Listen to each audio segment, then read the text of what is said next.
What was that transition like for you to go from it just being a side gig to full-time? There wasn't really a turning point. What I would say for anybody that's looking to switch is filming on a closed highway. Absolutely insane experience. The guy who built it, he passed away. I bought it from the son, and he could have been blowing smoke to me, but he says, yeah, we just put our heads together, and then we're like, well, let's do it. Let's try it and see where it goes. We promote each other and help each other. If he has any questions, I have any questions. He may have been through something I haven't been through, vice versa. So we always help each other, man. It's all about helping each other in the car culture. Welcome to the License and Registration Show. I am your host, Mike Ryu. Today we are at Empanadas and Exotics in Tampa, Florida with Energetic Exotics. And we're going to be doing a little bit different style today. We're going to be talking to a handful of people throughout the day. And so first up on deck, I'd like to introduce you to... Drew with Kite Media. All right. Welcome to the show, Drew. Thanks for taking the time out of the day. Absolutely. I know you're always running around as a content creator. So Always busy. You're always the friend with the camera? Oh, yeah. Yeah. Oh, yeah. I don't get invited unless I bring my camera, But thankfully, they allow me to just park my car, and I can go do whatever I want. Nice. So primarily, what do you content create for? Are you automotive, or do you kind of do everything? strictly automotive. Automotive. I only work with cars. Nice. How long have you been doing it? 2.5 years. Oh, so you're pretty fresh into it. Yes, sir. What got you into it? I got a 2004 IS300 for my first car when I was 16. And it's got the 2JZ. It's a beautiful car, absolute masterpiece of engineering. I started taking pictures of that car just for myself. I started an Instagram for it, and then I got car friends that were like, yo, your car's cool.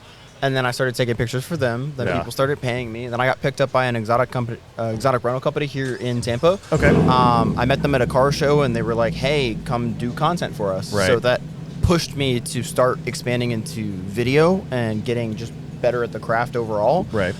From that, I then branched out to doing more solo shoots, and then more companies piled on, and now this is what I do for a living. Nice. So you're full-time content creator. Full-time. Yes, sir. Sweet. So yeah, I know a lot of people talk about how do I go and transition from being a hobbyist, part-time, doing some gigs here and there. What was that transition like for you to go from it just being a side gig to full-time? There wasn't really a turning point. What I would say for anybody that's looking to switch is start charging as much as possible. Figure out what your general expenses are, right? Because like my first 4 months of being unemployed, I like to say, right? Unemployed, were rough. Because like I can't go out to eat because I can't spend like I have a job and not have the money coming in because it's I'm still technically freelance. I've got a couple contract clients here and there, but generally speaking, a lot of my day-to-day is freelance. My contracts take up maybe 6 days out of the month, right? So it's the rest of the time I'm just on my own, right? Getting used to that and being disciplined enough to know that like, all right, I have all this free time, but I can't spend it doing the things that I want to do. I need to do the things that I need to do. That's the key point. When I quit my job, what happened for me, so it was my 21st birthday, this was last year. I went down to Miami for a month. I wanted to kind of experiment with nobody needing me, right? Because I started working full-time at 16. So I had always had somebody tell me where and when to be and also like pay me for that. I wanted to make sure that I could handle myself in a city I didn't know anybody in, somewhere I didn't have any work lined up already. I went into Miami with no contacts, no Lotus, beautiful car. Sorry. I knew nobody in there. I had enough experience to do sales a little bit, but like I was still very fresh into it. This is my 21st birthday. I had only been doing it for a year at that point. And I went down to Miami and I made like $1,100 in a day. My job paid me $1,300 every 2 weeks. Is that kind of like a light bulb moment? That was hold on, this could work. Right. And the thing was that I went down there with no contacts. So I literally started just showing up at places and being like, hey, you need content. Let me get you content. And I showed them the work that I had brought with me from Tampa. That was the key point of already having a portfolio. But I had like 4 people that were like, yeah, absolutely, let's start doing some content. And they're still clients to this day. I still run back to Miami every couple months or so to go knock out content for them.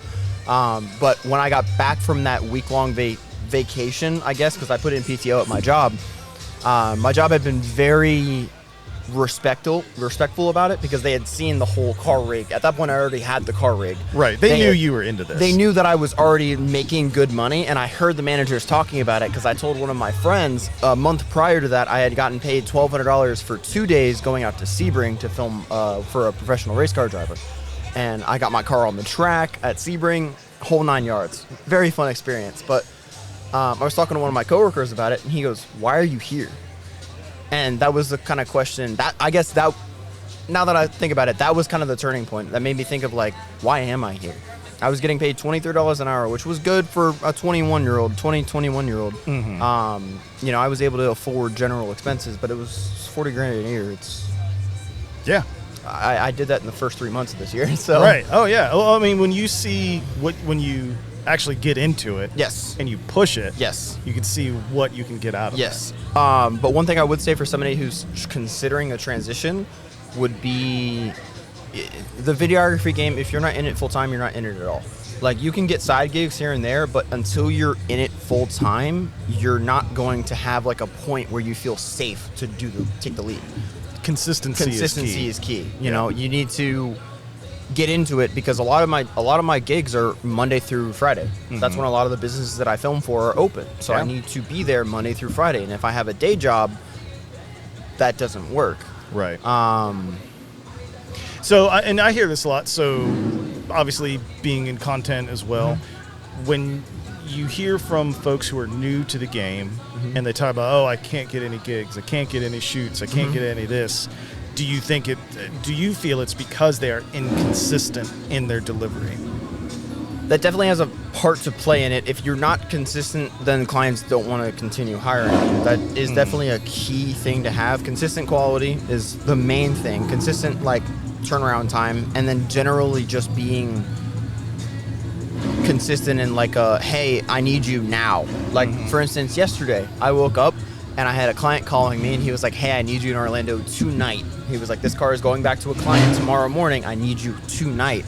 And just showed up. But can you rephrase the question one more time? Sorry, Yeah, I so think I'm what getting you talking away from about, it. so people that are new. So let's Yeah. say you're walking around, you get someone that comes up like, oh, I love your, they do like Yeah. the whole, photographer to photographer type of thing. Yes. Like, what are you shooting with? Oh, that's Yeah, great. yeah. Are we best friends now? That type of Yeah. thing. When then they start and they find out that you're full time, like you're not working anywhere else, you're not doing anything else. Yep. You're full time in this, and they ask you like, or they tell you about, oh, the past year I've been trying to do this and this and this, and it just feels like nothing ever clicks. Yeah. It's gonna sound rough. Personally, I believe that's a personal issue. You know what I mean? Like, if you're in the game more than a year and you aren't in a position to switch to full time, you're doing something wrong. Because it's, as long as your work's good, right, and your sales is good, because there's two different sides to it. If you want to do this full time, it's not just being good at your craft. If you can't run a business Side. because like that's the side of it that really matters. If you're not able to keep your lights on and keep the business running, then it's not going to work. Right. Like, I know some people that are like some of the best I've seen, like some of the best work, but they can't run a business on the back end of it. Well, and then that's in general too. You have people who they're amazing employees. Yes. Like, they do great. They're wonderful when they're working for somebody. Yes.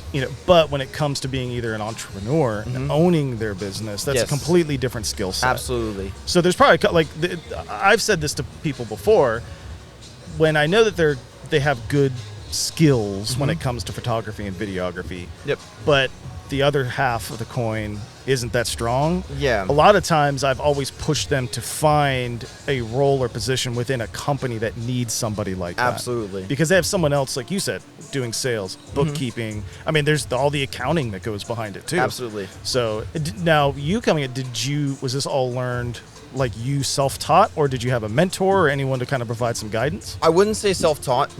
I had 3 different jobs from when I was 16 until I quit my job. My first job, I was setting up a church on Sundays. It was like this mobile church that came to the local high school, and they would set up on Sunday and then break down.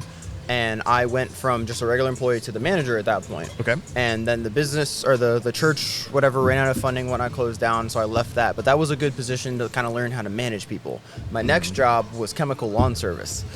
Nice. At 17, I started working for this company. They're out of business now. They had terrible practices. But anyways, I started working for this chemical lawn service company spraying lawns.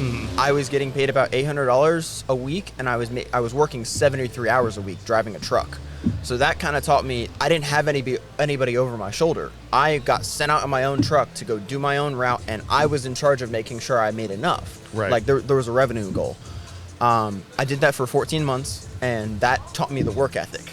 Yeah. And also being able to, because like part of the job was I got a commission off of sales. So when I would do somebody's lawn, I would talk to the neighbors on either side, and I would make a lot of sales off of that. So that taught me the sales part of it. Then my next job was an office job. I was working customer service kind of over the phone. That was the job that I just left. Not just left, I left it a year ago. But that taught me the customer service side. And all of those I feel like came together to make me able to run a business, because I learned the aspects of it from the different companies I worked for. If you don't have any work experience, or you don't have any experience doing anything that's not fast food, I guess, would be a good example of that. You're not really going to pick up any valuable skills at it. Yep.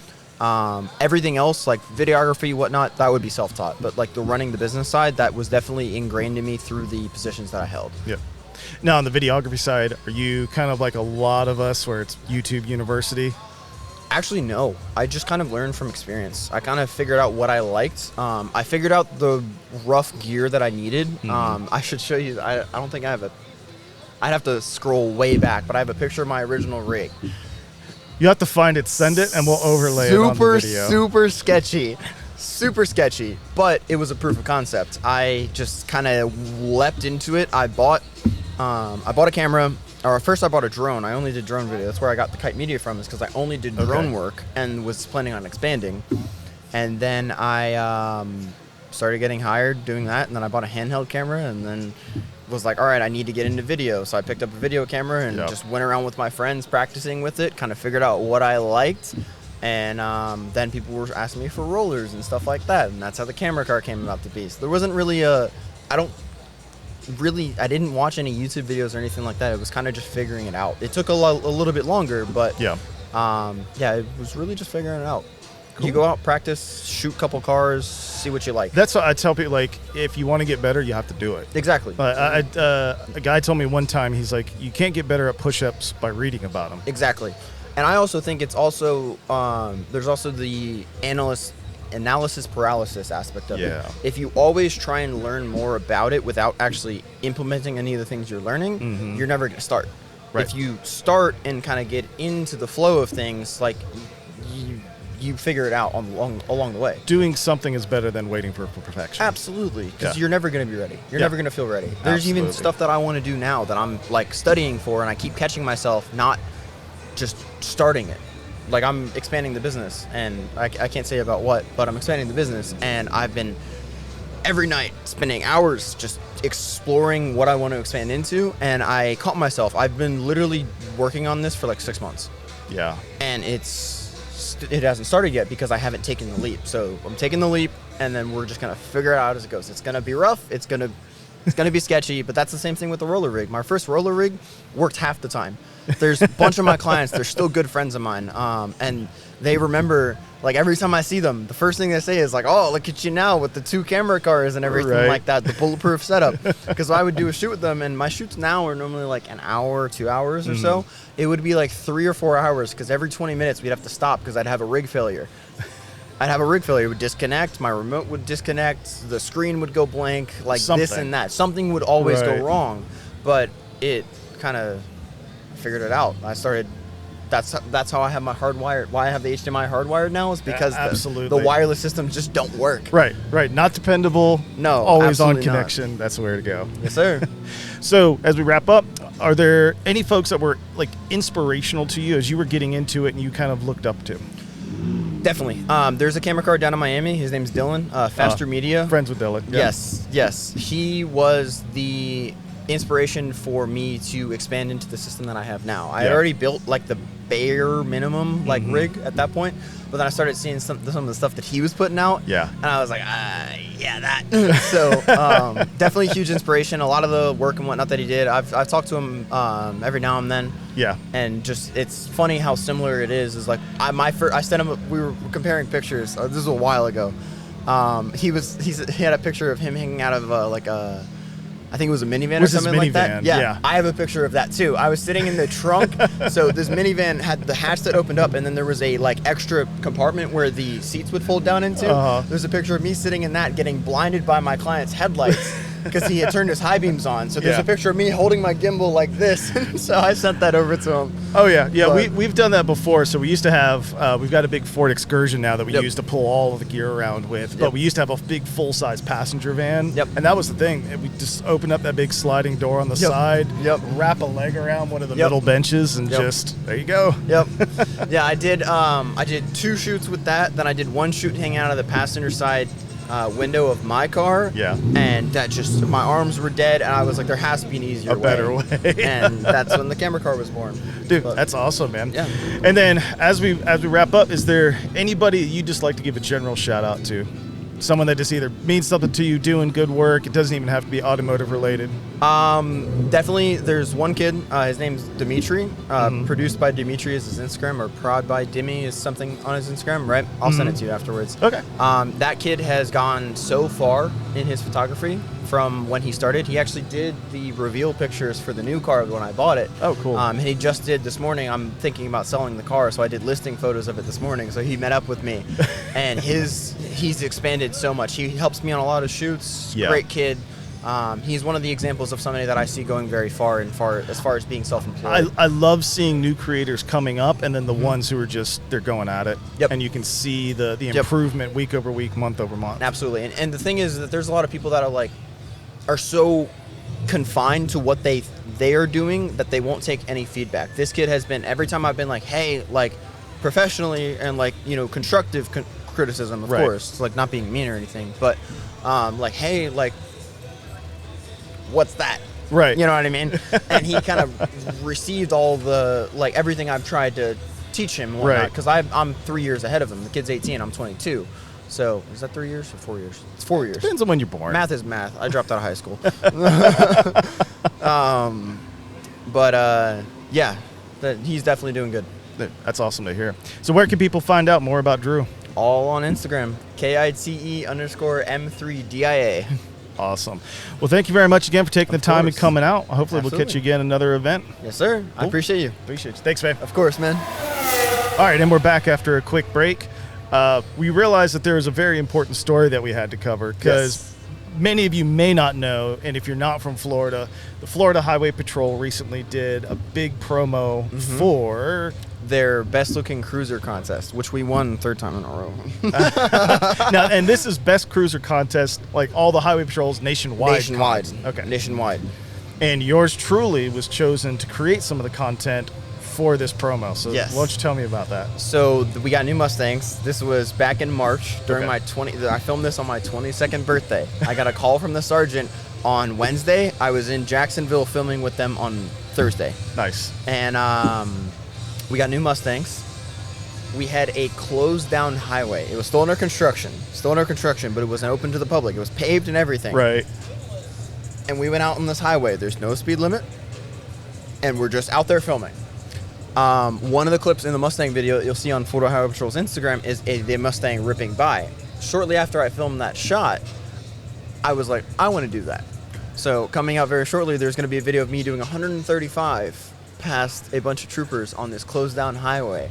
Is the gear all attached The to the gear's car? all attached to the car. That's sick. So, but the filming on a closed highway, absolutely an insane experience because we had everything. Like this highway's gonna be open, and I'm gonna be like, which side do I drive on? Because on one of the clips, I'm driving the wrong way, and they're driving the right way, and so I'm like on the complete opposite side to get a full like Right. side profile of it. I loved the transition shot when it was the old Fox body. Yes. And the Fox body's coming onto the highway. Yes. And then there's just a transition, and then it transitions to the new Mustang. So that was all one shot. Oh. That was one shot. Oh, so that wasn't even like a cut. No, that was one shot. That was I found a short bridge on the road, and I was like, you know what would be cool? If we line them up and have the Fox body drop back on the bridge and have the Mustang rip out. Which, funny enough, the video almost got rejected for that. Really? Yep, because the upper brass believed that it looked like they were racing.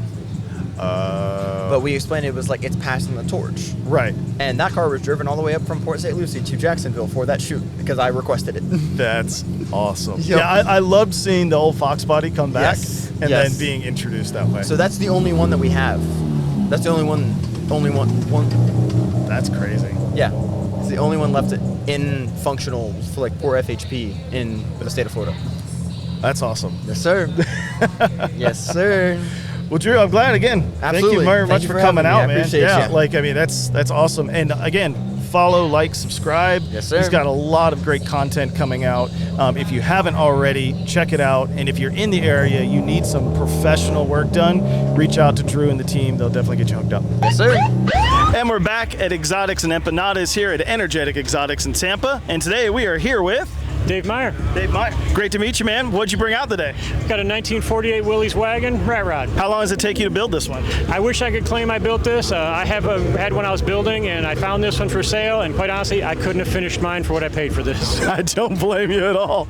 The guy who built it, he passed away. I bought it from the son, and he could have been blowing smoke to me, but he says, I can tell you have a passion for these things, and we just made a good deal on it. Is there anything different you do to it?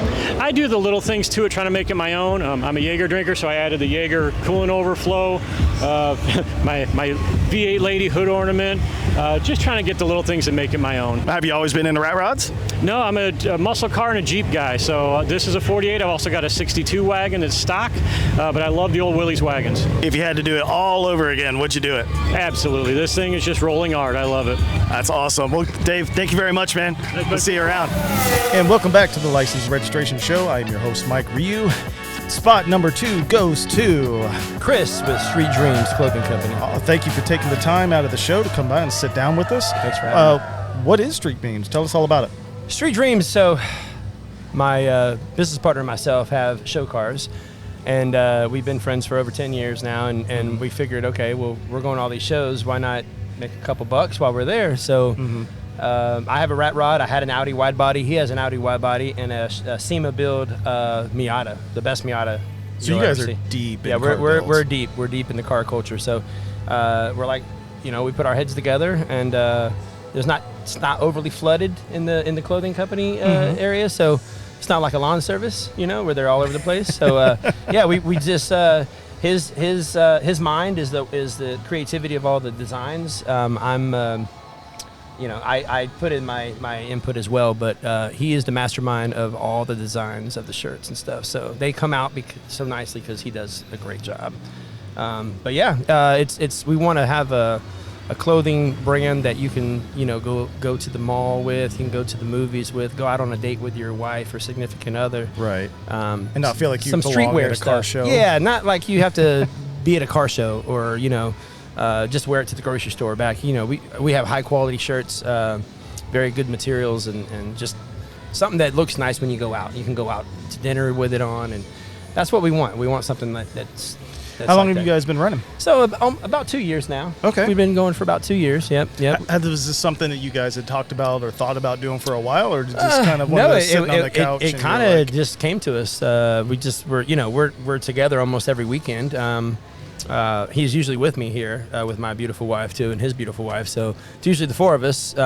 We just put our heads together, and then we're like, well, let's do it. Let's try it and see where it goes. So it's been very successful, especially this year, more so than when you first start. It takes a few years to build up. But, absolutely, yeah. Yeah. So we're doing a lot of the big shows and stuff, like Armature Works next weekend, and we do a lot of shows and stuff. So yeah. So being at a lot of shows, are there good shows, bad shows? There's what's always kind of like the there's show always that you good love? and bad. I love going to all shows because me and him are just car guys. We are just car guys. We love the car culture. No matter if it's good or bad, we make it good. So even if it's bad, we make it good. But always have a good time together. But one of my favorite shows obviously is the one that myself and a gentleman named Jason put on every year. It's called the annual, this is the 8th year, Toys for Tots Car Show out in Apollo Beach. It's big. I'm on the news every year promoting it.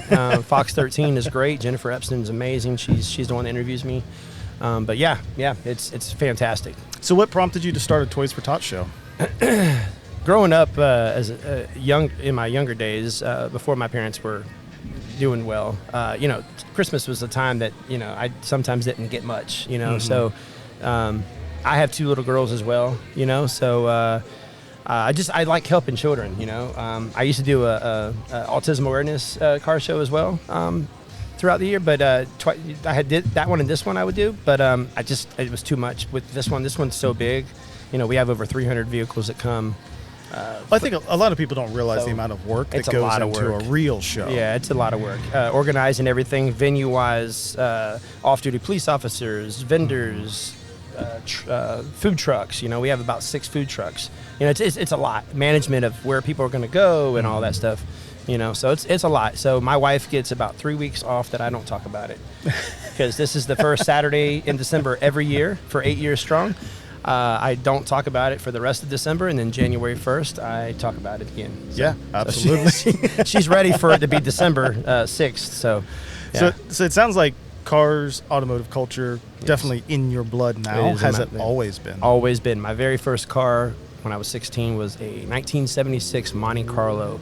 I used to go to the Ronnie Sester shows in Temple Terrace at the Burger King.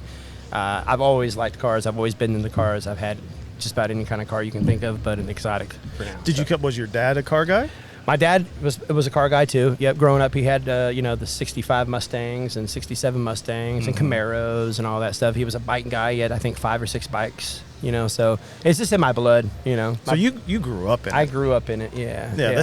I love hearing stories where it's passed down, where there's kind of like that talk is. I'll tell like my dad too. He was an old school 60s street racer in Miami, and all these types of. So I always heard the stories growing up. And then when I got older, I'd come home at 5 a.m. And he's an early riser. He's old school, so he'd be up at 5 a.m. And so we'd be passing ships, and he'd be like, "Good morning." I'm like, "Good night." And he knew, and that was always great because it was kind of he knew kind of what I was doing, and it was always just understood. That's good. Yeah. So looking forward. So do you guys have what's a big goal for Street Dreamz? Obviously, we both have full-time jobs, so we would love to not have full-time jobs anymore, and that be our full-time job. Right. But we both have full-time jobs. Our wives have full-time jobs. Both our wives are teachers. That's kind of how we met. They taught together. Yeah. So it was kind of meant to be. It was awesome. But that. Hopefully 5 years from now we're at a different state, but things take time, so I'm patient. So having kids will do that for you. Oh, for sure. No, we know all about that now. With Street Dreamz and the go-to car shows, do you guys pretty much stay locally? What's the furthest show you've gone to? Orlando. We've done Orlando. We might touch base in the Carolinas in the next year or so. Miami, things like that we're looking into possibly doing, but usually just within the Orlando and Tampa, St. Pete area. Yeah, we're from the Northeast Florida area. We moved out to the West Coast about 3 years ago. So it's been it's funny to see the change in car culture simply just going from one coast to the other and how big of a difference there actually was. Because we do a lot with Caffeine and Octane, Amelia Isla Concours, and then a lot of other shows in between up in the Northeast, and then we came over here and it was almost basically starting from zero. Oh yeah. And but it's been I love the quality of the shows here in regards to the amount of cars, not just the amount of cars that come out, but the different kinds of cars that come out. It's not just exotics, it's not just JDM, those types of things. Yeah, that's one good thing about the Toys for Tots too. It's all makes and models. Okay, good. Motorcycles, whatever you want, trucks, Jeeps. I have categories. I have 50 custom trophies for all kinds of different categories. So I like we have exotics, we have everything. I like that. I don't want to just see a bunch of exotics. I don't want to just see a bunch of classics. I want to see a little bit of everything because I like everything. My business partner likes everything. So hey, with as many shows that you've been to, would you say the car scene is healthy here? And is it growing? Is it shrinking? It's definitely growing. Definitely growing. Back when we first started this Toys for Tots 8 years ago, there weren't other options, so it's like every year there's 2 or 3, 4 or 5 more, and it's more competition for us.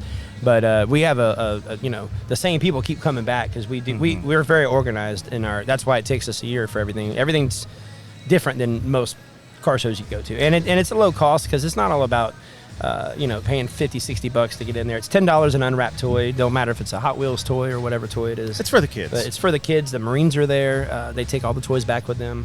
The last 2 years, we've provided over 2,000 kids toys at the show. So it's such a good show. So I encourage everybody to come out and check it out and support a good cause. No, I love it. So. Being a guy that puts on a show, and especially now that you've put on a show multiple years in a row, do you talk with other car show organizers, promoters, and things? Like, is there kind of like a community, like you guys kind of talk through some things together and things like that? Yeah, we coach each other, we help each other, we promote each other. It's all about helping each other. I'm not here to take away from anyone else, and I don't want anyone to ever think that's what we're doing. Same thing with the clothing. Right. There's other local Tampa clothing companies that are fantastic, and we're not here to like take any of their sales away or anything like that. I'm not here to take anybody away from other shows. I promote this show. I promote, Ralphie is the one that did this. Yeah. So, me and Ralphie are very close. So I help promote him. Next week, he's doing the Hot Wheels and Armature Works. I'm going to be right next to him or just down from him doing the clothing. So, I mean, we promote each other and help each other. If he has any questions, I have any questions. He may have been through something I haven't been through, vice versa. So we always help each other, man. It's all about helping each other in the car culture. I have nothing, I have no enemies here, so I don't want any enemies either. So, yeah, that's not what it's about. Do you guys have a bucket list show that you would like to attend with Street Dreamz? SEMA. I mean, that would be the dream thing in SEMA. We've talked about going there just, since we're established now. Our first year we tried to go in there, but they wouldn't let us. We were too new of a company. But now that we've been in business for a few years, a little gatekeeping. Yeah, it's a little gatekeeping. We have friends that go there, so I mean, we could go with them, I guess. But we want to do something with Street Dreamz there eventually. I would imagine that's like everyone's dream. That's the biggest thing there is. Have you been to SEMA before? I have not. I haven't even been to Vegas before. Yeah. So it's kind of like the automotive mecca.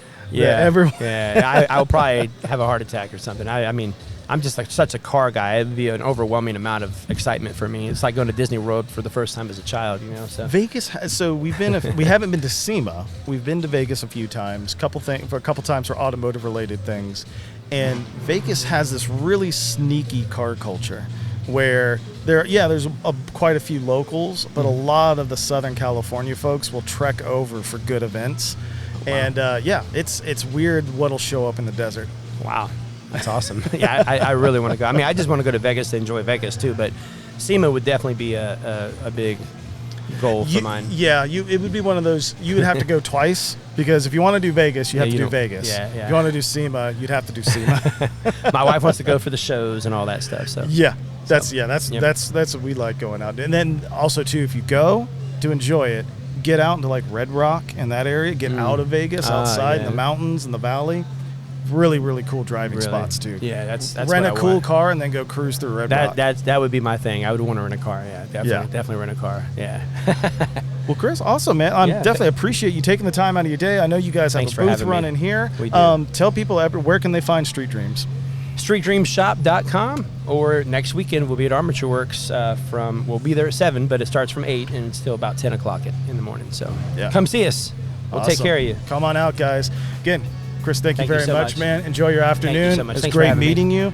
And we'll have to have you on again. We'll talk some more. Good. All right. Thank you. Thanks, man.